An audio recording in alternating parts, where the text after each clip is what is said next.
கிறிஸ்துவுக்குள் பிரியமானவர்களே, ஆண்டவராகிய இயேசு கிறிஸ்துவின் நாமத்தில் உங்கள் அனைவருக்கும் என் அன்பின் வாழ்த்துக்கள்.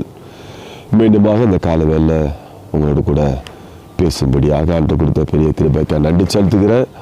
பிரியமானவர்கள், இந்த நாள் சிந்திக்கும்படியாக ஆண்டவர் கொடுத்த ஒரு ஆசீர்வாதமான வார்த்தை யோசுவாவின் புத்தகத்தில் 1வது அதிகாரம் 5வது வசனம் வேத விதமாக சொல்கிறது, நீ உயிரோடு இருக்கும் நாளெல்லாம் ஒருவனும் உனக்கு முன்பாக எதிர்த்து நிற்பதில்லை. நான் மோசையோடு இருந்தது போல உன்னோடும் இருப்பேன்.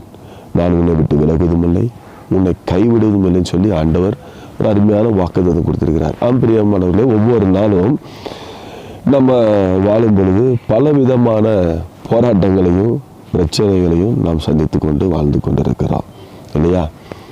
ஆகவே அநேக வேலைகளில் என்ன வாழ்க்கை இது ஒரு பயங்கரமான வாழ்க்கையாக காணப்படுது என்று சொல்லி என்ன பண்ணுறோம், நாம் யோசித்து கொண்டிருக்கிறோம், கலங்கி கொண்டிருக்கிறோம்.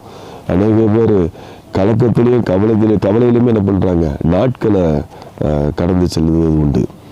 பிரியமானவர்களே, ஆண்டவர் சொல்கிறார், நீ பயப்படாத, உன் கூட தான் இருக்கிறேன். நான் மோசையோடு கூட இருந்தது உன் கூட இருக்கிறேன்னு சொல்லி யோசுவாவுக்கு வாக்குத்தத்தம் கொடுத்து யோசுவாவை பலப்படுத்தின கர்த்தர் இன்றைக்கு ஆண்டவர் உங்களுக்கு வாக்குத்தத்தம் கொடுத்துருக்கார். நான் உன்னை விட்டு விலகுவதும் இல்லை, உன்னை கைவிடுவதும் இல்லை. உலகத்தில் மனுஷன் என்ன பண்ணலாம், மனுஷனை நம்பி வாழ்வு ஒவ்வொருவரும் மனுஷன் ஒரு நாள் கைவிட்டுருவான் எல்லா சூழ்நிலையிலும். ஆமாம், ஆனால் ஒருபோதும் கைவிடாதவர் நம்முடைய ஆண்டவராகிய இயேசு கிறிஸ்து மாத்திரமே. ஆண்டவர், நீங்கள் என் கரம் பிடித்து என்னை நடத்தி கொள்ளுங்கப்பா, என்னை கைவிடாதீங்கன்னு சொல்லும்போது ஆண்டவர் நம்முடைய கரத்தை இறுகப்படுத்திக் கொள்ள, நாம் அவருடைய கரத்தை பிடித்து நடக்கும்போது சில வேலைகளை பயத்தின் சூழ்நிலையில் என்ன பண்ணிடுவோம், விட்டுருவோம். ஆனால் ஆண்டவர் நம்ம கருத்தை நம்ம ஒருபோதும் விட மாட்டார். நம்ம உள்ளத்தில் இருக்க எண்ணங்கள், ஏக்கங்கள், வாஞ்சைகள் எல்லாவற்றையும் அவர் நிச்சயமாய் நிறைவேற்றி தருவார். சந்தேகமே கிடையாது.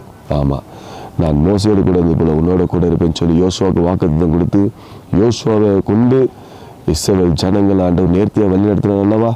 நிச்சயமாய் உங்களை கொண்டு உங்களுடைய காரியங்களை மிக நேர்த்தியாக அழகாக செய்வார். பயப்படாதீங்க.